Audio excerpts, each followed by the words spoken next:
Hey guys, I wanted to try something new with the videos. I'm going to do a little bit of commentary, which is not something I've done much in the past. I'm going to be mostly talking about the game and just some central ideas. I'm going to continue the theme of my previous videos, which is going to be doing chimps mode, black border type strategies, and I'm going to start with the first map, and depending on if I get much of a following, I might continue this series through all the maps. I already did a couple of expert maps with no commentary, so if you want to check those out, feel free to. On this sort of, my goal with this is going to really be to give you the foundations of how to beat chimps and how to do it regardless of the difficulty of the map. Obviously, some maps like the I can't think of what it's called, the expert maps, for example, Quad, Ouch, and Muddy Puddles can't even be beaten at the moment in this patch. But I want to talk about strategies that will more or less work even in advanced, and I'm going to do them in beginner so you can kind of see kind of how easy beginner really is, and to see how much money you really do have as a resource. I know that as a new player when I first started, I found chimps to be really daunting because there's no banana farms or anything, and I didn't really know what to do. So I'm going to break this down into 3 sections in general, and I hope that I'm going to get some kind of infographic or something that I can put here to supplement the video as well. But in general, you want to have some kind of early game, which I'm going to do a 3 dart monkey start here. The early game is typically going to be defined by me as round 6 to 39. It's basically before you have to deal with Moabs. You have to be able to somehow survive with the limited money that you have at the beginning, and then you have to be able to keep building on that, which as the maps get harder, that becomes much more difficult. 3 dart monkeys can get you through round 10 easily on just about any map that you can place dart monkeys on. And on water maps, a lot of times you might see a sub or a boat along with 1 or 2 dart monkeys instead. So that's sort of the way to approach the opening. Don't be afraid to use these low tier towers that you might not have used whenever you could farm and afford to lose lives and things like that. Another thing to keep in mind is that you want to get your hero up as soon as possible. But on harder maps, like right now on round 10, you wouldn't be able to get the hero up at this point. You probably have to build a little bit more defense or something, or build other towers first. So I'm going to actually delay getting my hero just to kind of emulate that harder map difficulty. So on a harder map, I might go ahead and get a ninja now. Because this is an easy map, I could have actually started with a ninja and not losing lives. But again, this is going to be about kind of giving you an idea of how to approach these harder maps. With the ninja, I would most likely be getting these kind of upgrades on it first. I'd get the 201 upgrade, so it's not missing, and it's doing quite a bit of popping power to catch these pinks and yellows that typically come out at around 15. So once I can afford it, I'm going to go ahead and get my hero now, which is going to be Striker. And I do want to talk about the heroes a little bit as well. At the moment, Striker is considered by most to be the best hero. So the reason Striker is so strong is that first he has a really wide range, which is really useful for harder maps that have less flexibility with where you can put your towers. And he also has a really strong ability that has a short cooldown. This right here, this balloon impact, which stuns the biggest balloon on the screen, and it comes back really fast. Like, it's almost already back right now, which is extremely important in terms of stalling Moabs and things like that. And it's just a really powerful utility, and the fact that he also has the benefit of helping your bomb towers pop black balloons and things like that. It's become a very popular choice, even if you're not using bomb towers in your actual defense. The other part of the early game, you have to make sure you have some kind of camo detection, which is usually going to be a ninja. In some cases, you might use like a crossbow, dart monkey, or something.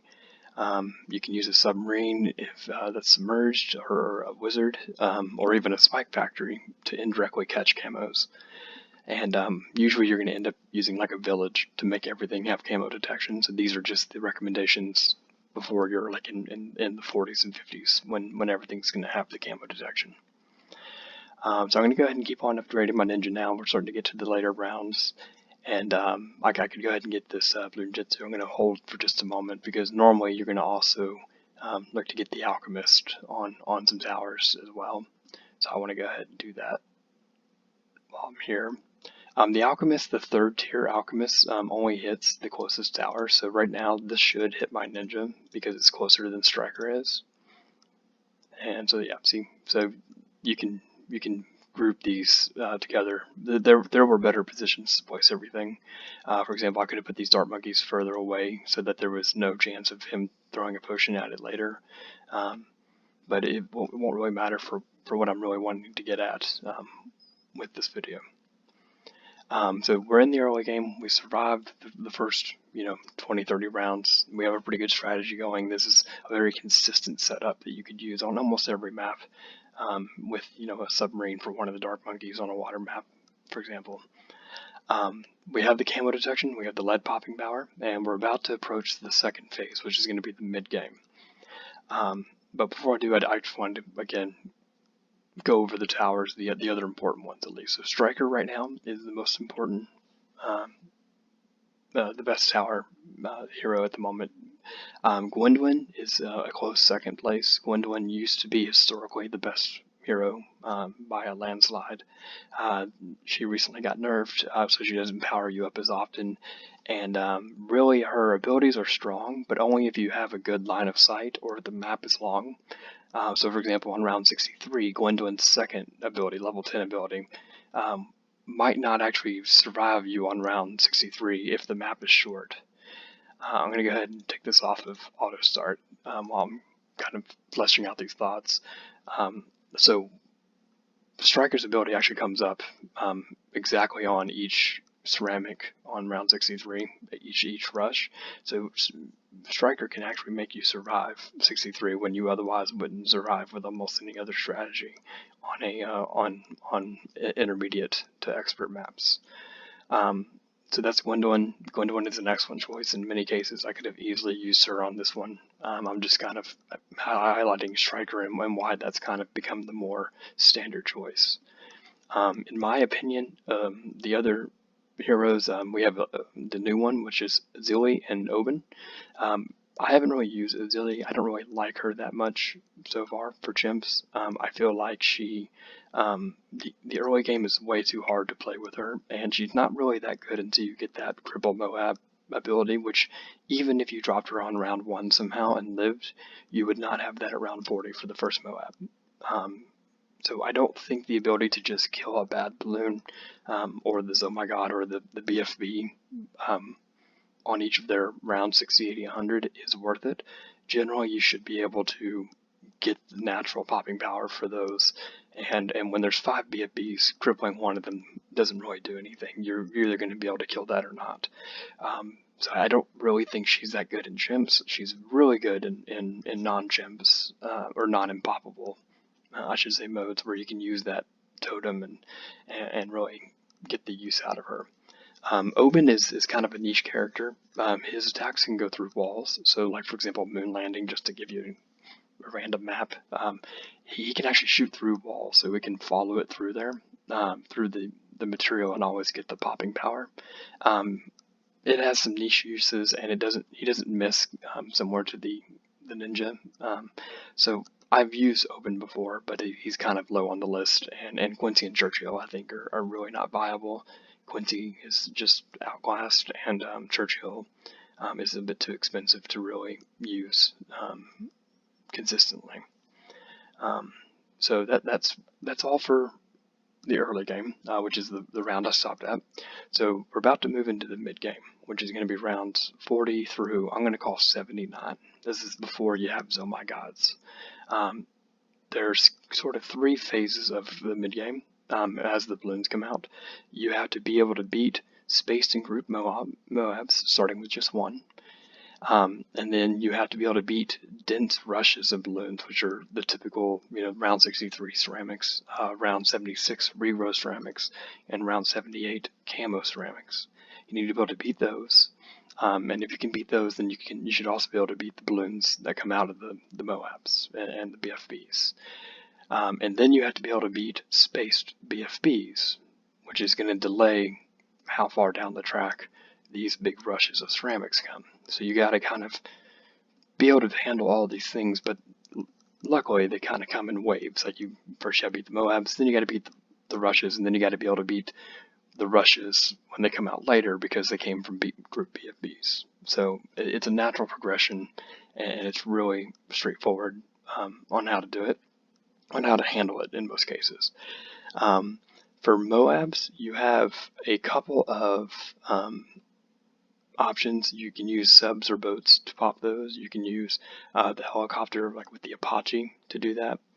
The Alchemist, plus a good Alchemist tower, for example, we're using the Ninja, can be used. You can use like the Super Monkey, and you can also use Druids if you're grouping them, which is a very unique strategy that I'll go over in a future video. So since we're doing Moabs now, I'm just going to go ahead and do the Ninja. So we have a Ninja, a 401 Ninja with an Alchemist boost. That should be more than enough to handle this. I'm going to stun that right there, and we should be good to go to clean up the rest of these balloons. And I'm going to let these rounds play again now that I got some of the main talking points out. I'm not very good at talking and playing at the same time and keeping track of which round I'm on. So the first thing we have to get ready for is round 50 is when we start seeing Moabs again. This defense right here, it would sit just fine all the way through 50. And so we need to start thinking about how are we going to beat these spaced Moabs that are coming out soon. Well, the first thing that I want to do is I want to go ahead and get a village because I want to give something else camo detection easily. And the thing I'm going to use actually has camo detection, but the best practices is again, it's more about the idea than what I'm actually doing in this particular game. If you're not really comfortable with knowing the range of the village, get the village first and then get your tower. I'm just going to use a Super Monkey here because you'll be able to see the range kick in when you're placing it like this. And so I'm going to go ahead and upgrade the Super Monkey. I'm going to get the Plasma Blast, and I'm going to get Knockback.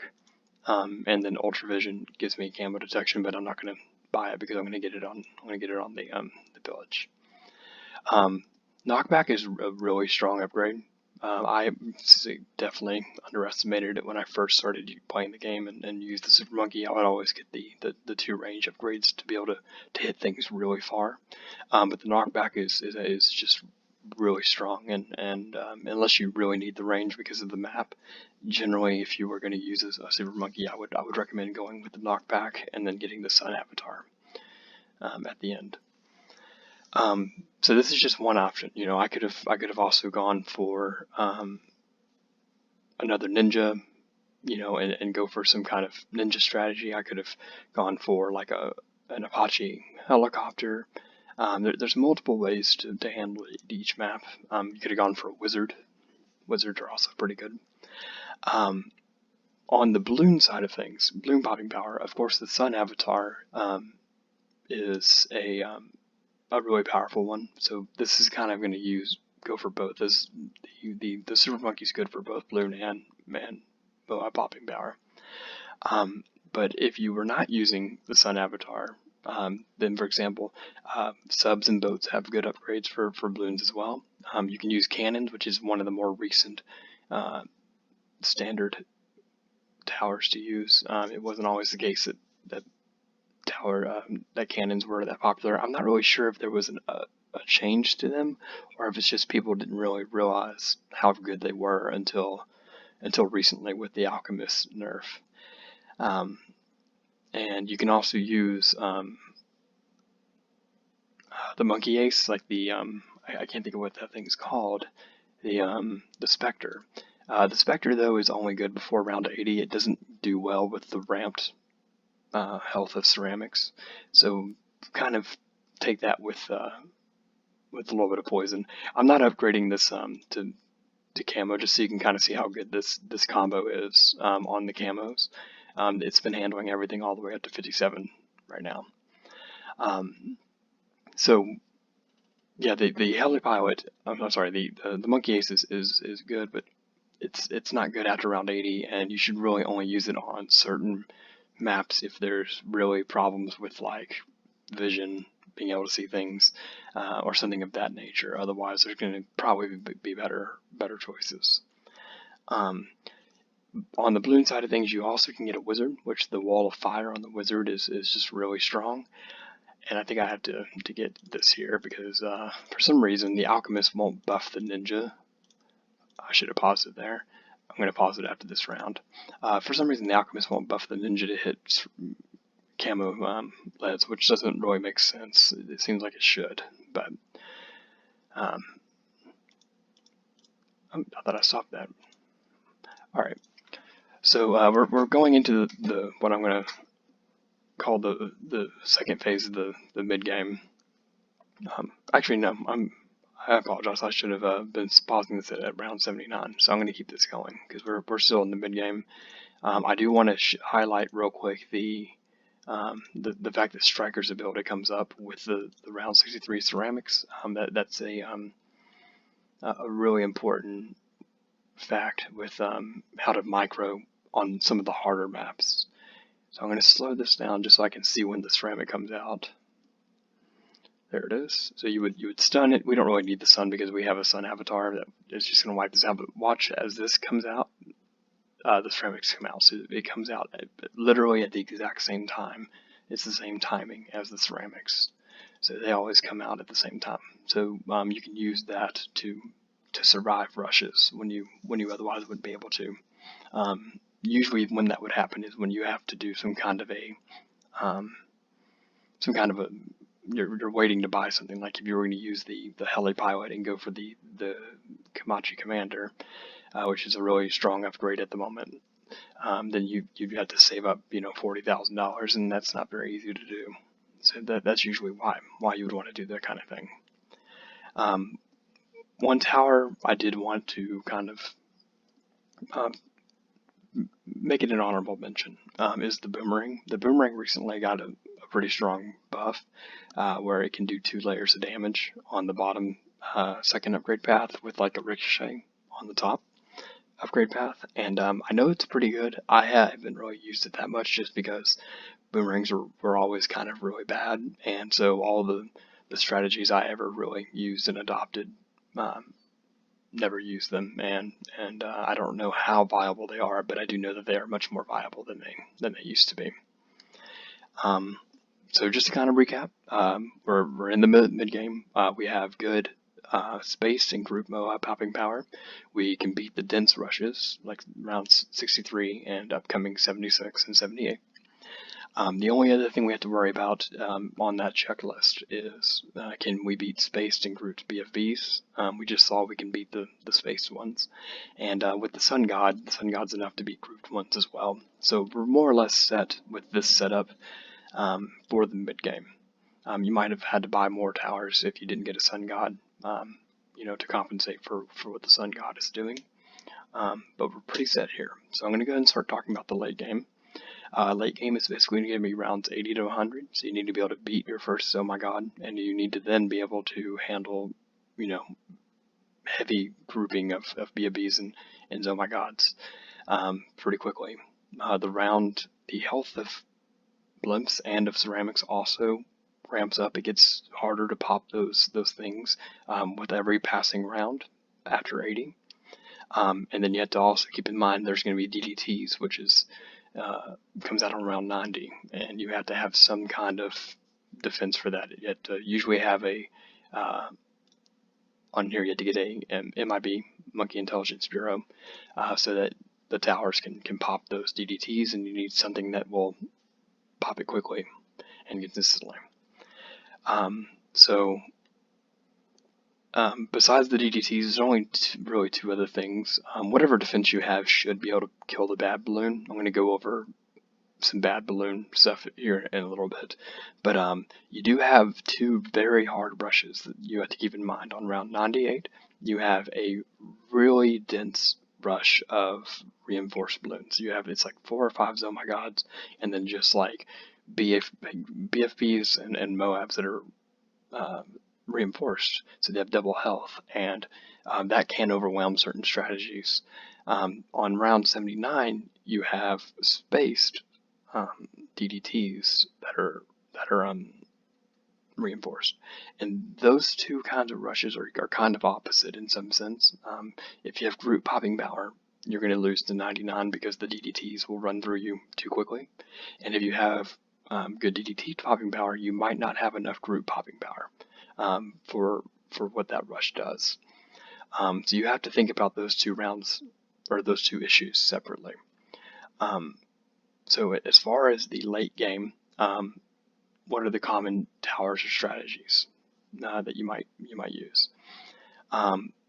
There are more than one I'm about to list off. These are just the ones that I have used often, or that have been very popular in the past, or that might sound popular if you're new and you haven't actually tried it before. So I'm going to get ready to pause the rounds after this rush here. Okay, I'm going to pause it after 79. So you can get a Grandmaster Ninja, which is right here, 37,000. That is historically a strong popping power tower, but it's a little bit less common to see it nowadays because of Alchemist being nerfed. It doesn't work as well with the Grandmaster because of the attack speed, and other strategies are more common these days. But it's still not a bad strategy. It's not a bad strategy. It's kind of fallen out of favor a little bit. You can get the Heli Comanche Commander, which is what I'm going to do in this game. This is a tower that is extremely overpowered at the moment. There's a bug that makes the Alchemist overbuff it, and it just makes it where it literally can just about win the game on its own. But I do want to show you how the bug works, just so that if you are playing this before the bug is fixed, you'll know what to do it.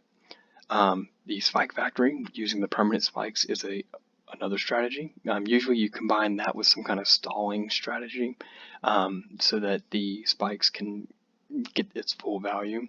I'm not going to go into that too much now. I will in a future episode, possibly with commentary, but the videos I uploaded previously are 3 of the expert maps that are pretty hard maps, for chimps, and I use the Spike Factory strategy on all 3 of them to kind of show how strong that is on those maps.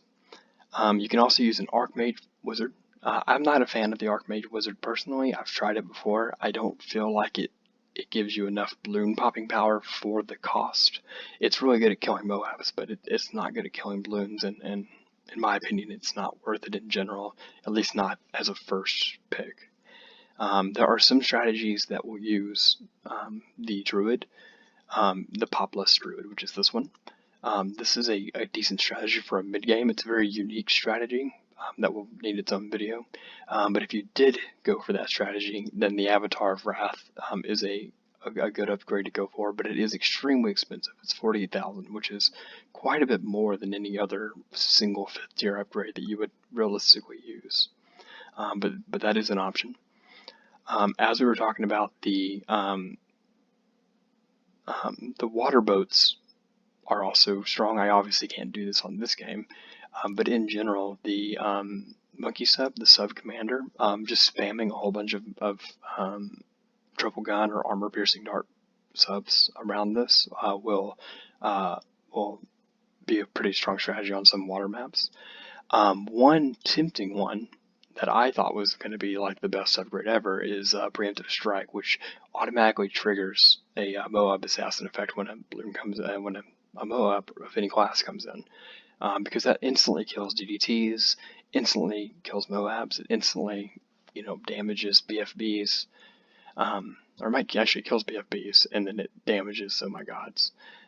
But this upgrade is 43,000, and usually you don't buy the first strike upgrade, which is 14,000. So this is effectively a $57,000 combination, and that is really hard to save up for and not die. I've done it before. You can do it, but it is definitely a very risky strategy that you will have to test a lot as far as how to make it effective. The other one is the Buccaneer. The Buccaneer can use sometimes the aircraft carrier and aircraft carrier flagship. These are typically going to be on maps that have very little attack range for non-water monkeys. That's usually when you would use these types of upgrades. Aside from that, you really wouldn't use much. You might use a cannon ship or a monkey pirate, but that's typically not the direction you go. You're going to be going for destroyers and carriers if you're doing Buccaneers. And I also know that recently the heli special operations upgrade, I've heard that it's really strong. I'm not really sure. I haven't used it much, and it is a cooldown based upgrade, so I'm not really sure what kind of strategy it would be best fit in, since you have to still have some kind of consistent defense when it's on cooldown, and then when you should use the cooldown as far as popping power, and it won't mess you up on the next round. I'm not really sure. So I know this is a strong upgrade, but I don't know how yet to use it to show you.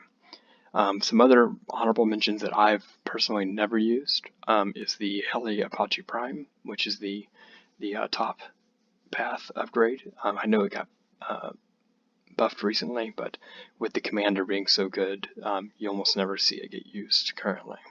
And also I know that the cannon, the Balloon Crush, which is the stun, can stun Moabs, and it can be kind of a really good utility where your balloon popping power towers can more or less be Moab popping power towers.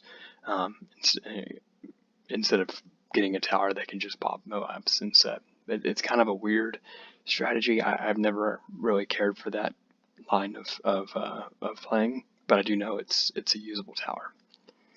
So I'm going to go ahead and start the late game. This is again round 80 to 100. There is a little bit more I want to talk about, but I'm going to wait a little bit to do it. There are some really strong utility towers, which are going to be towers that give you something that is not going to help you pop the balloons by brute force, and it's not going to help you pop the Moabs. The Balloon Crush 5th tier was kind of a good example of what that means. I need to put that on automatic. What that means, where it's basically it's helping your other towers be more efficient, and by making them more efficient, it's an efficient thing to do to purchase. So I'm going to go and get the Camacho real quick. So quad darts and down to the 4th, and I'm actually a little bit short from it. So I'm going to have to play this out for a couple rounds. But utility towers are basically going to be towers that will enhance your already placed towers. So those are going to be things like ice. If you get the bottom 5th tier, which is called Icicle Impel, that will freeze Moabs in place, and more or less it can, if you keep it on 1st, it'll basically just freeze them in place, and not indefinitely, but very consistently. It's really good against the DDTs to slow them down so that you can pop them, and it can help you freeze, slow down the pace of the game so that other towers can come in. I'm going to go ahead and get the Camacho Commander real quick and put an Alchemist on him. And more or less at this point, I don't have to do anything else, even though I'm going to for the video. But this defense can probably beat even the Bad Balloon. The Bad Balloon might be the limit, but it's close. So I have this upgraded now. The actual bug with this is that the Alchemist is supposed to wear off after, I think it's like 30 attacks or something, but it doesn't count the attacks of his little spawns here, it only counts his attacks. So if you put him kind of toward the back of the map or even off the map, then the Alchemist buff is basically permanent on these guys, and that is just an insane amount of damage that the thing can do. So he's already had 160,000, and he's already halfway of what the Super Monkey did this whole game. This thing's about to pass him up. Like that's how good this thing is. We're about to hit round 90, so I'm going to go ahead and get the MIB, and I'm going to get the jungle drums to make everything attack faster. So we should be good to go, and we can coast and talk about the utility towers. So you have ice, which is a pretty expensive utility. It's like 30,000 for the main upgrade. So it's kind of a primary tower. Like I might have gotten ice instead of the Kamachi Commander, so that the Sun Avatar could kind of carry the weight with the towers being slowed down.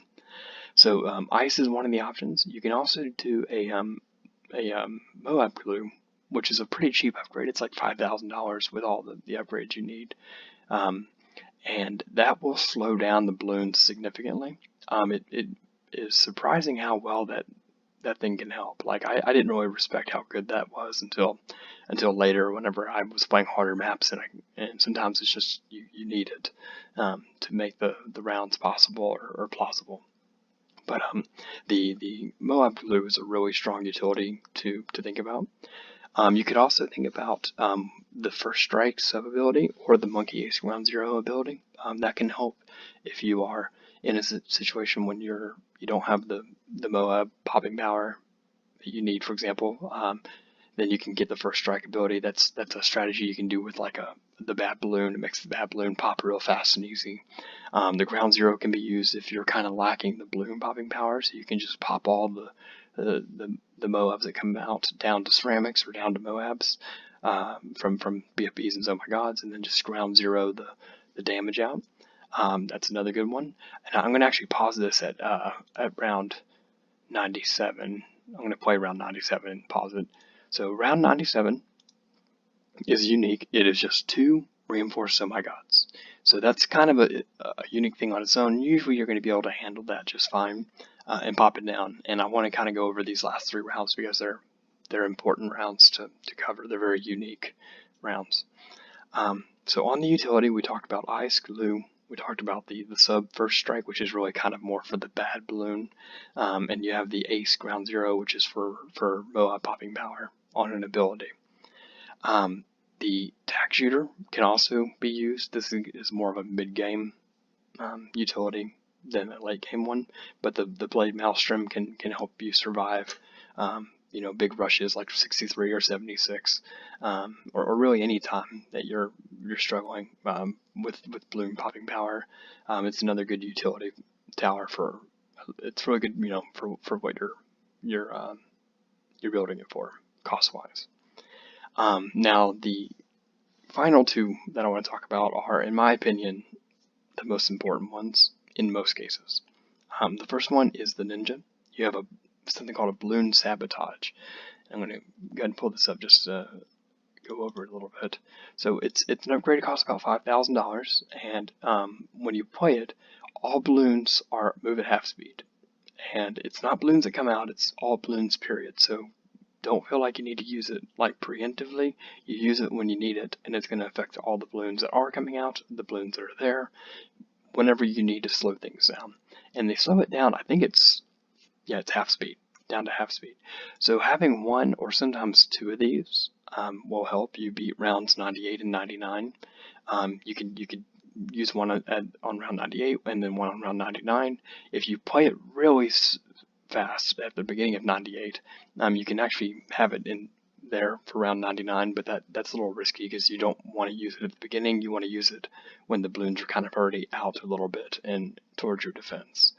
But balloon sabotage is an extremely important one. You should almost always have one just in case you need it.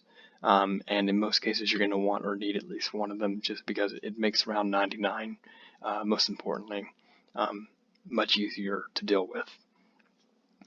The other one is the Mortar. Mortar has something called Shattering Shells, and this is a relatively new tower that came out, and it's a game changer. Shattering Shells strips all special balloon properties off all balloons that are not bad, DDT, or Oh My God. So basically what you're going to use it for is to get the reinforced balloons down to normal balloons. And it only works on BFBs, Moabs, and ceramics, but that's all you need it to work on. Round 98 only has reinforced BFBs and Moabs. So I'm going to go ahead and build one of these just to show you. Actually, I'm going to put it over here because I don't want that Alchemist to hit it. And I'm just going to put it right at the front, and we're going to buy that. And so now, this round that would have been hard, and maybe I'll put it toward the middle just so we can see the round. This round that would have been pretty hard suddenly becomes much easier. Now we have a Comanche which is just tearing these things apart, but this will strip off the layers that you need for the reinforced balloons, so that they pop much faster. If you didn't have a mortar monkey, or if you can't afford one, or if you don't have room for it on the map you're on, you can also get a balloon Sabotage Ninja, which I'm going to also go ahead and buy and upgrade so that we have it for next round. You can also use a balloon Sabotage because slowing balloons to half speed is, in some sense, equivalent to doubling the removing the reinforced status is kind of equivalent to keeping it and cutting their speed to half, as long as things are hitting the half speed, works the whole time, and you pop everything within that time, which usually you don't. So I would recommend anytime you can afford to do so before round 98, at the end of round 97, buy a Shattering Shells. It will make 98 easy. And then you basically just have to have an answer to round 99, which, if you have anything that's decent at popping DDTs, then simply having one Balloon Sabotage Ninja, and then using the ability as soon as you see the first DDT, it kind of makes them clump. It makes them group whenever you do this. Oops, I did the wrong one. They see how they're grouping now? So it kind of groups the otherwise spaced DDTs, and then usually you have enough popping power in your defense to handle it at that point. It's the spaced and the double health of the reinforced DDTs that make that round hard, more than anything. So yeah, as far as utility, I would recommend a Mortar Monkey and a Ninja. Mortar is for 98, Ninja is for 99. Ninja can be used for 98 as well. And besides that, it's really kind of how you place your towers, what defense you want to do. Getting a Moab Blue is certainly a useful thing. I mean, I have $33,000 right now that I can use. $4,000 or $5,000 for a Moab Blue is nothing, and I could have got that back in the mid game. It might have helped my mid game transition more smoothly, if you need it. Now, as far as the bad balloon, one of the really good things to use on the bad balloon is the Alchemist. It's called a Sable Concoction. So basically, the Alchemist throws a potion on a Moab, and when that Moab dies, when it's popped, it explodes. Usually it's not that strong of an effect, because it doesn't throw this potion very often. So when there's a whole bunch of grouping, it doesn't really do much for you, because you're only going to hit one of the grouped, and it's not really consistent. But with the bad balloon, that explosion will pop the DDTs that come out, which guarantees no matter how far the bad balloon gets, the DDTs will not just rush right through your defense. And so generally speaking, you want to get one of these somewhere where it will hit the bad balloon, get it to 3, 030, so that it makes it easier to handle those DDTs that come out. And then it's just a matter of popping the bad balloon. This defense should pop it just fine, and I'm going to try to do it with this defense. But I could buy more ninjas, or I could buy a wizard 4th tier wizard. There's multiple things that you can do. If you happen to do the Spike Factory defense, the Spike Factory alone, as long as it is buffed by an Alchemist, can pop a bad balloon. It can get enough spikes by that point. So I'm going to go ahead and play the bad balloon here. And that's the concoction from the Alchemist that's going to make it explode. And that should be it for this one. I plan to make a few more videos. I don't know how much I'm going to commentate currently. It takes a bit more time for me to do this and to kind of get my script together as far as what I want to talk about. But if this is something that you like, or if you would like certain topics or something covered, let me know. As my audience gets bigger, I will kind of see what you guys want. Try to give you that content and to give you any insights I have from playing this game. One last thing I want to make sure you know, in case you don't, whenever you are playing any game mode in BTD6, if you get to round 101, you get a free instant monkey. So anytime you can, whether you're on chimps, if you're on impoppable, whatever you're doing, if you get to round 100, always hit free play, never hit home, because you're going to not get an instant monkey. So hit free play. Okay, we're in free play mode, and then just hit play, and then boom, you get a free monkey. So I wouldn't have had this if I didn't do that. And I actually made a video about how to get this instant monkey as consistently and as quickly as possible in one of my previous videos with no commentary. So you might check that out if you're interested in looking into that. But you want to do that because, just to show you, I have a lot of instant monkeys from doing this, and even some really strong ones that you will get sometimes. So always hit that. You never want to just throw away that opportunity. But thanks for watching, and I'll catch you next.